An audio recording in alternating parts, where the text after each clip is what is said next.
I was standing in a crowded conference room, forced to clap, while my own mentee accepted the title I had spent 10 years earning. They called it fresh perspective, but everyone knew exactly what it was. Humiliation dressed up as corporate progress. I held my coffee mug like it was the only solid thing left in the room, pretending I didn't feel the floor drop out from under me. What they didn't realize was simple. While they were busy celebrating him, I had something they never bothered to understand. And one day soon, they'd feel it. If stories like this resonate with you, I'd love for you to subscribe and share your thoughts in the comments. The air in that conference room felt thick enough to choke on, like all the oxygen had been sucked out the moment they announced his name instead of mine. I stood in the back with my lukewarm coffee cup between my hands, trying to look composed while the room erupted in applause I didn't join. I had given this company 10 years. 10 years of early mornings, late nights, and the kind of work no one notices until something goes wrong. Yet there I was, forced to watch Ethan Reddick, the kid I had trained from scratch, walk up to the front like he belonged there. Marin, our VP, lifted her champagne glass and smiled with the performative warmth of someone who wasn't capable of feeling guilt. "Ethan has shown tremendous initiative this past year," she said, her voice floating across the room like she was narrating a commercial. "His fresh take on transportation planning is exactly the direction Hamilton Stratworks needs." Fresh take. That was their new way of saying, "You're too experienced to be promoted but not old enough to retire." I could feel eyes sliding toward me, checking for a reaction, waiting to see if I'd break. I lifted my cup in a polite half-toast, holding a smile that made my jaw ache. Ethan caught my eye across the room, and for a split second something flickered. Maybe guilt, maybe embarrassment, more likely a moment of panic that I wasn't falling apart the way he expected. He cleared his throat, grinning like a kid who'd been handed the keys to a car he didn't know how to drive. "I couldn't have done any of this without Lucia," he said, gesturing toward me as if I were a prop in his acceptance speech. Everyone turned, their polite corporate faces ready to watch me clap for my own replacement. I didn't clap. I nodded once, controlled, quiet, perfectly professional, because that's what they thought I was. Predictable. The moment passed and the room dissolved back into small talk and cheap cake. Someone turned on a playlist of approved corporate celebration music, those soft instrumental tracks companies use when they want to simulate joy without actually creating any. I slipped out before anyone noticed, walking into the hallway where beige walls and framed project photos lined the quiet space like some kind of museum of stolen credit. 3 of those projects were mine, my strategy, my negotiations, my late-night work, but the plaques listed Marin's name or some partner who had never set foot in a community meeting. That's when the truth hit me, hard and cold. They had never planned to promote me. Not this year, not next year, not ever. I wasn't their future. I was their foundation, and foundations don't get spotlights. Foundations get stepped on. I went to my office, still technically mine until the end of the day, and closed the door behind me. The sunlight pouring through the window only made the room feel emptier. My parking space, my title, my bonuses, my team. All handed to someone who still asked me basic compliance questions 3 weeks ago. But anger wasn't what I felt. Not first. What I felt was clarity. A clean, sharp line slicing through the fog I'd been standing in for years. They didn't choose him because he was better.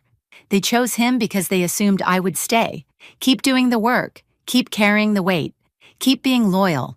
They thought I was safe. They thought I was predictable. They thought I needed them. They were wrong, so wrong they wouldn't see the truth coming until it was already too late. I sat down at my desk, the same desk I had spent years behind, shaping projects that made other people look brilliant. The room was too quiet now, like the building itself was waiting to see what I would do next. My laptop hummed as I opened it, and for a moment I just stared at the reflection on the dark screen.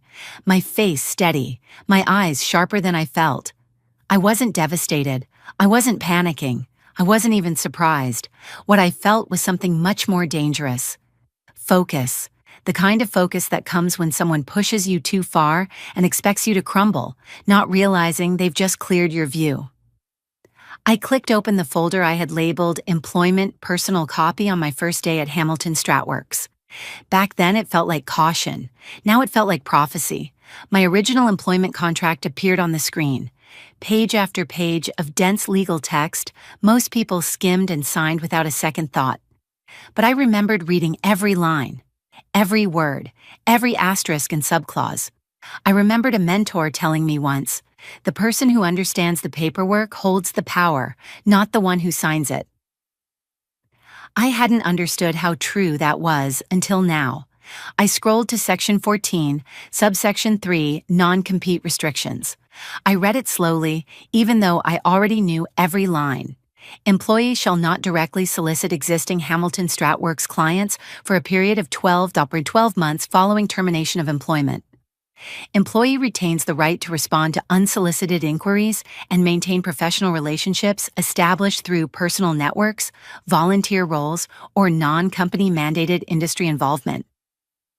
The language still gave me a small, private thrill, not because it was rebellious, but because it was precise. Direct solicitation was prohibited. Indirect solicitation was prohibited. But my relationships, my network, my reputation, those were mine. The company hadn't built them for me. They hadn't even helped. Most of the key agency leaders I worked with didn't care about the Hamilton brand as much as they cared about results, and I delivered those through community meetings, regional boards, volunteer committees, late-night planning sessions, and early morning rides to transit sites, all of it on my own time, and always through my own channels. I opened another file, a spreadsheet I kept hidden in personal cloud storage. I'd built it over 8 months with the quiet consistency of someone who sensed a storm long before the clouds formed.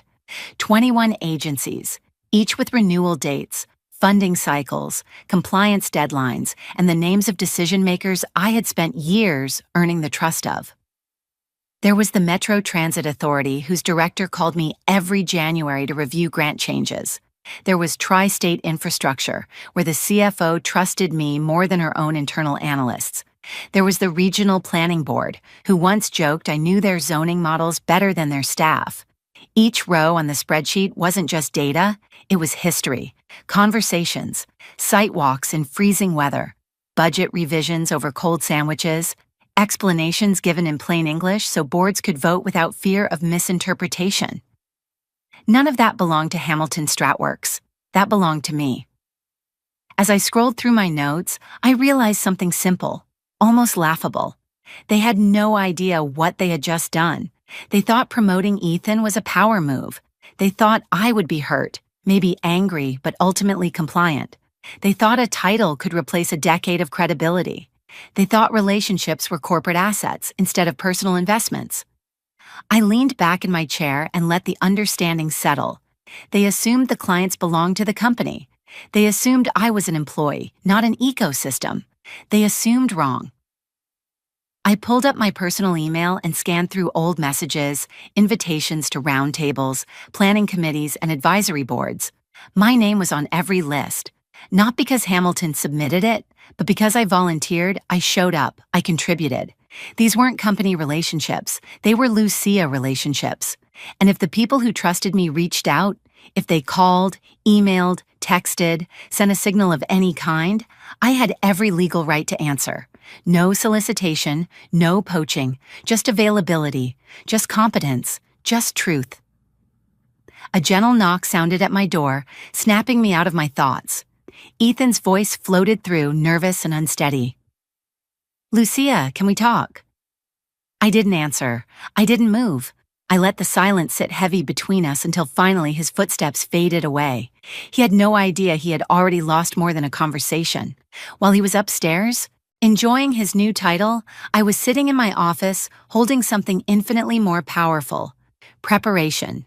And preparation, when combined with betrayal, wasn't just motivation, it was ammunition.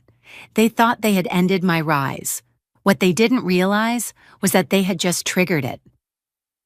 The moment Ethan's footsteps faded down the hallway, the silence in my office shifted. It no longer felt like the quiet after humiliation. It felt like the quiet before movement, like the seconds when a chess player lifts a finger from a piece because the next 10 moves are already decided. I opened my spreadsheet again, but this time, instead of scanning for comfort, I studied it with intention. Each row represented more than a client. Each agency, each contract, each relationship was a piece of leverage Hamilton Stratworks had never truly controlled, not in the way they believed. Metro Transit Authority, renewal in 42 days. I'd been their primary strategist for 6 consecutive grant cycles. I knew which federal guidelines confused their legal team, which budget constraints made their board nervous, which compliance reports they feared publishing late. Tri-state infrastructure, committee vote in 53 days. I was the one who'd helped them navigate their last environmental impact study when the state threw them a last-minute curveball. Their CEO still had my personal number saved under a nickname he thought I didn't notice. The Fixer. Regional Planning Board. Annual review in 61 days. I didn't just attend their meetings, I shaped them. I translated legal jargon, built timelines, and helped craft proposals that avoided political traps the company didn't even know existed. 21 agencies, dozens of decision makers, hundreds of hours documented in my notes, notes collected at community workshops, transportation summits, cross-agency collaborations, and weekend events Hamilton never sponsored but gladly took credit for. I scrolled to the far right, a column labeled Continuity Risk. I had color-coded each cell months ago. Red meant the client would likely walk if I ever left. Yellow meant they might hesitate but trust me enough to reach out. Green meant the relationship was loose, not foundational. Out of 21 agencies, 15 were red. 15, that wasn't an accident. Hamilton had always assumed their size protected them. They believed branding was enough, that their name carried the work. But in our field, agencies didn't hire a name. They hired a mind. A steady hand that knew the difference between theoretical planning models and what would actually survive a public hearing. I thought of the executives upstairs celebrating Ethan, a young man who still struggled to read the political subtext of a zoning controversy. They wanted fresh perspective, but fresh perspective wouldn't save them when the next funding audit landed on their desk. Fresh perspective wouldn't know which council member always demanded transit impact projections 2 weeks early. Fresh perspective wouldn't know that one wrong line in a planning report could trigger a state review that would stall a project for 6 months. I knew all of that, and so did every agency on my list. I minimized the spreadsheet and opened a second document, one even fewer people knew about. A simple timeline, dates, milestones, deadlines, all tied to each agency's renewal and project cycles. I had built it over the last year, not out of malice, but out of survival. I'd seen the signs long before today. Fewer invitations to leadership meetings, younger consultants pushed into spotlight roles, Marin using the phrase next generation like a weapon. The betrayal didn't start today. It culminated today. I leaned forward, elbows on the desk, letting the weight of the truth settle in my chest. They had celebrated Ethan like a prize, but they had overlooked the most basic rule in our industry. You don't sideline the architect of your relationships and expect the structure to hold. They were so focused on the optics of a promotion that they didn't notice the foundation shifting underneath them. I closed all my files, exhaled slowly, and felt something calm and resolute settle into place. I didn't need to destroy them. I just needed to let gravity do its work. By the time I closed my files, my decision was already made. It didn't arrive with drama or trembling hands. It arrived with the steady certainty of someone finally walking through a door that had been open for years. I pulled up a blank email and typed my resignation letter in less than 3 minutes. No emotion, no explanation, just a clean professional statement. I will be resigning effective in 2 weeks in accordance with my contract.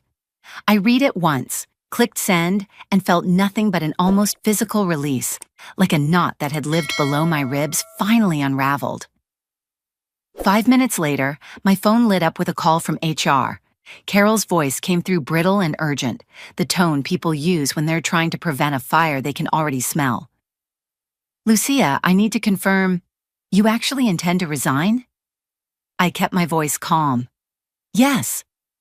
A long pause crackled on the line. I could picture her scrolling through my file, seeing the exceeds expectations ratings, the leadership praises, the projects that carried the department every quarter. Is this about the promotion decision? She asked carefully. Because if you need space to talk. Carol, I'm leaving to pursue other opportunities. Another long pause, the kind that said she had no authority to challenge me further. We'll begin processing your separation paperwork, she finally said. Her voice softened. Lucia, I hope you know this place won't be the same without you. I didn't respond, not out of coldness, out of truth. Hamilton Stratworks wouldn't be the same, not because I was leaving, but because they had never understood what my presence stabilized. When I hung up, another notification appeared. Ethan, I let it ring until it stopped. A text followed. Can we talk? I ignored that too. Then an email from Marin, short and clipped. Please come to my office as soon as possible. I didn't. Instead, I stood, gathered my few personal items, my notebook, the pen my sister gave me, the small framed photo from a transit summit, and slid them into my bag. I left the Hamilton-branded mug on my desk. Let them keep it. It was the only thing about my work they actually owned. I walked out of the building without looking back and drove straight to Hudson and Pine Cafe, the same corner table where I'd held dozens of unofficial strategy sessions with agency leaders, the same spot where trust had been earned, not assigned. I ordered my usual black coffee, opened my laptop, and began the next phase: protection. I pulled up the contact for Carla Nunez, the employment attorney I'd met at a regional mobility workshop 4 years earlier. She'd once joked that she loved transportation policy because it was a perfect mix of idealism, bureaucracy, and quiet warfare. If anyone understood what was coming, she would. When she picked up on the second ring, I told her everything. Not with bitterness, but with precision. The promotion, the public humiliation, the contract clause, the spreadsheet, the timeline, the resignation. Carla listened without interrupting, and when I finished, she exhaled like she'd been waiting for me to reach this moment. Good, she said. You've kept everything clean. I made sure of it. They'll threaten you, she continued. They'll accuse you of disloyalty, of poaching, of misappropriation. None of it will stick as long as you don't initiate contact. I won't. And when they panic, and they will panic, you stay calm. I'll prepare a letter outlining your compliance. They step out of line, I respond. You stay focused on your next steps. I closed my eyes briefly, letting her words settle like armor. My next steps, I repeated. Yes, Carla said. You're not running away from something, Lucia. You're walking toward something you built with your own hands. After we ended the call, I opened my browser and filed the paperwork for my new firm, Rivera Planning and Strategy. The name felt solid, earned, real. The kind of name people trusted not because it sounded impressive, but because they knew who stood behind it. By the time the sun dipped behind the buildings outside the cafe window, my firm existed, legally, structurally, strategically. And not a single person at Hamilton Stratworks knew yet that they had just unlocked the door I would walk through to outgrow them entirely. The next morning I woke before my alarm, not with anxiety, but with an energy I hadn't felt in years. The sky outside my apartment was still dim, the river a dark stretch of glass catching the first hints of sunrise. I made coffee, opened my laptop, and began sketching out the initial framework for Rivera Planning and Strategy. Templates, onboarding steps, service tiers, everything I'd need the moment someone reached out. And then, at 6:41 a.m., my phone rang. The name on the screen made my breath still for a heartbeat. Paul Wexler, Metro Transit Authority. I answered with a neutral tone, heart steady. Lucia, is it true? He asked without preamble. You left Hamilton? Yes, I said. I've started my own firm. He exhaled, the sound equal parts relief and frustration. Marin called me yesterday trying to introduce Ethan. Said he'd be taking over our compliance renewal. I'm going to be blunt. I don't have the bandwidth to babysit someone who doesn't understand federal audit language. I need stability. I need someone who knows what the reviewers look for. I understand. A pause, heavy with intent. Are you available to meet tomorrow? I lifted my mug, letting the warmth ground me. Paul, I'm not soliciting anyone. You don't have to. he said. "I know who gets the work done. Come by my office at 2." When the call ended, I set the phone down gently, almost reverently. It had begun. At 7:18, a new email buzzed through. Dana Holt from Tri-State Infrastructure. Subject line, "Coffee?" She didn't bother with small talk. "I heard about your departure. I'd like to discuss continuity planning. Next week, Hudson and Pine?" At 8:03, another buzz. Marco Ravetti, CEO of Regional Planning Board.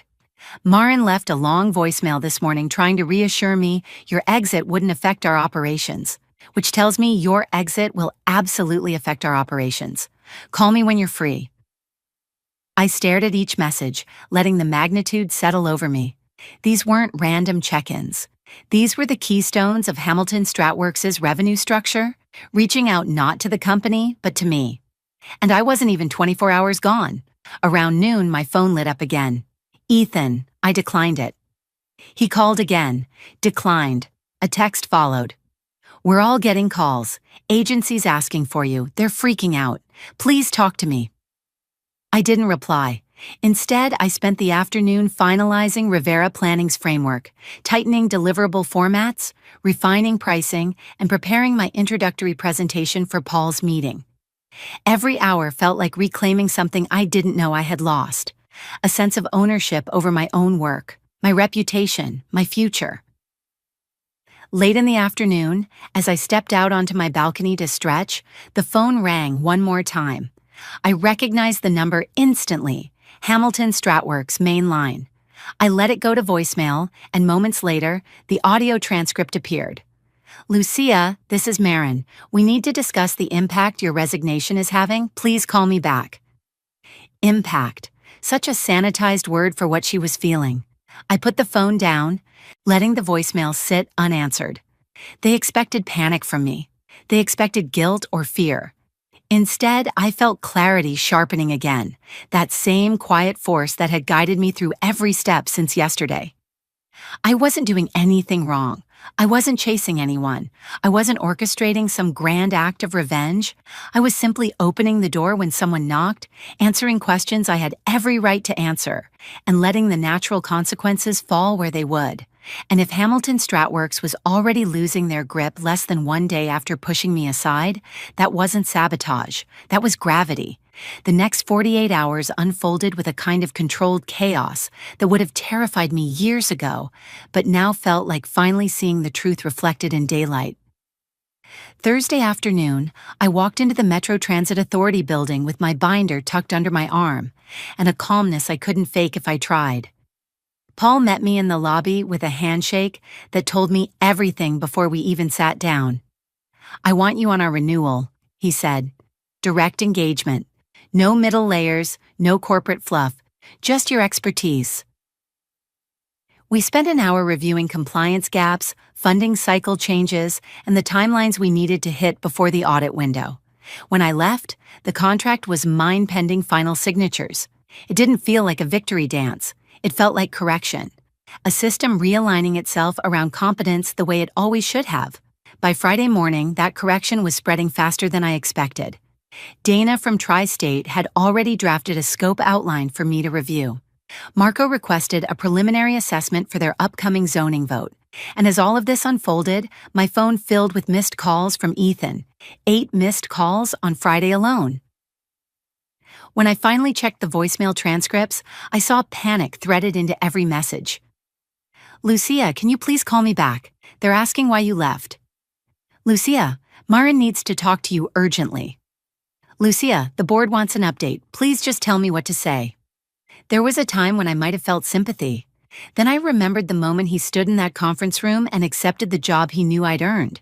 He hadn't looked guilty. He'd looked relieved. Now he was drowning, and I wasn't responsible for teaching him how to swim. The first real crack in Hamilton's facade arrived at 2:11 p.m. on Friday. A certified email from their legal department. Subject line, "Notice of concern regarding client interference." I opened it slowly, half expecting some kind of smoking gun accusation. Instead, it was a collection of thinly veiled warnings, legal fluff, and the same misinterpretations of my contract I had been expecting all week. They hadn't even bothered to hide the desperation. 10 minutes later, I forwarded it to Carla. Within the hour, she had drafted a response that read like a scalpel. Precise, methodical, cutting through every claim with documented proof of my compliance. When she sent me a copy, she added a note. They're scared. On Saturday morning, as I finalized Tri-State's proposal, my phone rang again. This time it wasn't Ethan or HR. It was Marin herself. I let it ring until voicemail picked up. 30 seconds later, the transcript appeared. Lucia, we need to have a conversation about the disruptions your departure is causing. This is critical. Call me as soon as possible. Disruptions. That word made me smile for the first time in days, because Hamilton Stratworks had built their empire assuming I was part of their structure. But I had never been part of their structure. I had been the structure, and now they were finally learning what happens when you remove the foundation. Within a week, Rivera Planning and Strategy had 3 signed contracts, 2 more pending, and a waiting list of agencies asking for meetings. Hamilton? They had panic calls, confused consultants, and a future cracking open right beneath their polished floors. I didn't need to take anything from them. All I had to do was step away and watch what had always been unstable finally collapse under its own weight. 6 months after I walked out of Hamilton Stratworks, I sat in my new office overlooking the river, listening to the low hum of my team working in the conference room. They weren't scrambling or panicking or covering mistakes. They were solving problems, collaborating, owning their expertise. It felt like stepping into the version of my career I had always imagined but never thought I'd be allowed to have. Rivera Planning and Strategy had grown faster than I ever planned. 5 major agency contracts, 3 ongoing audits, and a state development grant project that would have been handed to some partner at Hamilton who didn't know the difference between a compliance review and a zoning challenge. Meanwhile, the news traveled quietly like all meaningful consequences do. Hamilton restructured twice. Their municipal division, the one I had built with years of sweat and late nights, was dissolved. Ethan was reassigned, then eventually exited, and then one morning his email arrived. Short, honest, almost painfully human. I wasn't ready, I see that now, I'm sorry. I read it twice, then wrote him back a single line. Keep learning, not forgiveness, not bitterness, just truth. A year later, when Paul emailed me a photo of the fully approved transit expansion stamped with a unanimous vote, something settled inside me. Not triumph, not revenge, just vindication. The quiet, steady kind that doesn't need applause. People ask why I left Hamilton. I give them the professional answer, but the real answer is simple. They handed my future to someone else, so I built a future they could never touch. Looking back on everything that happened, I've come to understand that the real lesson in my story wasn't about proving someone wrong. It was about finally choosing myself. For years, I believed that loyalty, competence, and hard work were enough to protect me. I thought if I just kept delivering results, people would eventually recognize my worth. But the truth is, in many workplaces, recognition isn't earned, it's allocated. And sometimes it's allocated to people who haven't put in the years, the sweat, or the sacrifice. What changed everything for me was realizing I didn't need to stay where I wasn't valued. I didn't need to fight for a seat at a table built on politics and favoritism. I could build my own table. And in life, that applies far beyond work. We all reach moments when we must decide whether to keep shrinking ourselves to fit someone else's expectations or step into the space we've earned. My revenge wasn't about destruction, it was about alignment. I didn't wish harm on anyone. I simply stopped holding up a structure that was never built to support me. And when I stepped away, the cracks that had been there long before me finally showed themselves. Sometimes forgiveness is self-liberation, and sometimes silence is the sharpest knife, not because it wounds others, but because it frees you to walk into a life with more dignity than anger could ever offer. How to get started today. Review the areas of your life where you feel undervalued or overlooked. Identify one skill or relationship you've built that truly belongs to you. Take a small step toward independence, an update to your resume, a conversation, a new boundary. Remember, you don't need permission to choose yourself. If this story resonated with you, I'd love to hear your thoughts. Comment, share, and subscribe so we can keep exploring stories that matter.